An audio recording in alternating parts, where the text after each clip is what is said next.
Hello sa inyong lahat! At ngayon, gusto kong gumawa ulit ng pangalawa kong video about ang aking daily makeup routine at itatry ko kung kaya itong mag-withstand ng tubig.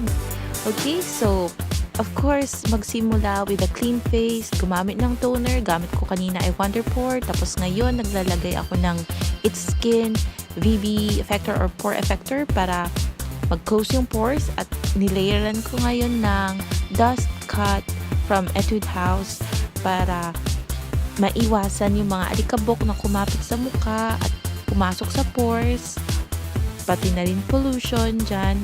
And since pupunta ako ng pool o kaya ng beach, sa sunblock ako. This is also from Etude House. Tinted na siya, kaya maski hindi ka na foundation. Pero gusto ko pa rin ipakita sa inyo itong gagamitin kong April Skin kasi talagang nakaka-cover or nakakawala siya ng mga pimple marks, as you can see dito sa video, kasi meron ako mga pimples dyan sa face. At huwag kalimutan sa leeg para hindi tsaka. At saka na rin sa mga gilid-gilid ng mukha kasi minsan nag-iiba yung kulay doon. Ngayon naman, para sa blush, ang gamit ko ay ang Tony Moly Tint. Gustong-gusto ko ito kasi makulay siya. At dual purpose, pwede sa pisngi, pwede rin sa labi. Yan, kulay red ito pala, number 1. Tapos, para sa kilay naman, ang gamit ko ay ang Etude House Drawing Eyebrows sa kulay gray. At pag nagkikilay ako, straight lang ang kilay ko.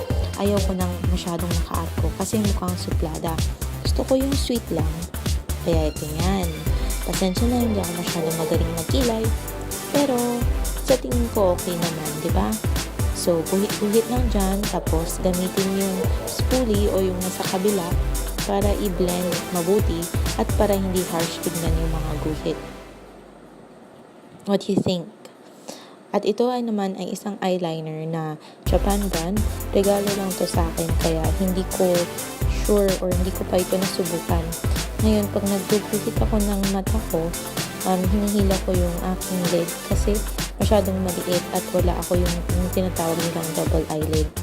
Lagyan ng konting lampas, yan, para lumaki yung mata or wing, kung tinatawag sa English.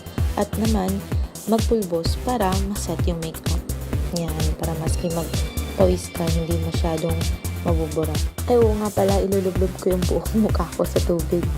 Okay, ngayon, para sa labi naman, ito ay bagong try ko pa lang, ang Haru Tattoo Lip Tattoo. So, katulad ng lahat ng lip tattoo, dapat gawin ay pahid mo siya sa lips, patagalin mo siya ng 10 to 15 minutes, para hanggang matuyo, tapos pwede mo siyang balatan. So, kakapit na yung kulay dapat sa labi mo. Kaso lang, I found out na pag dry ang lips mo, hindi siya kumakapit masyado, mabilis mabura, hindi katulad kapag fresh pa yung skin. So, ngayon natuyo na, balatan na natin, dahan-dahan.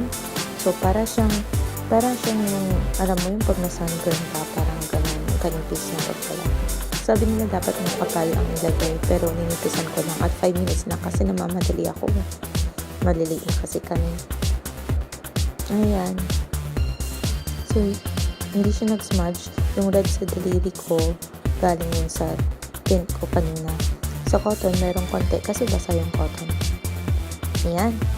Okay. So, lalagyan ko lang ng konting Vaseline para hindi mag-dry yung lips.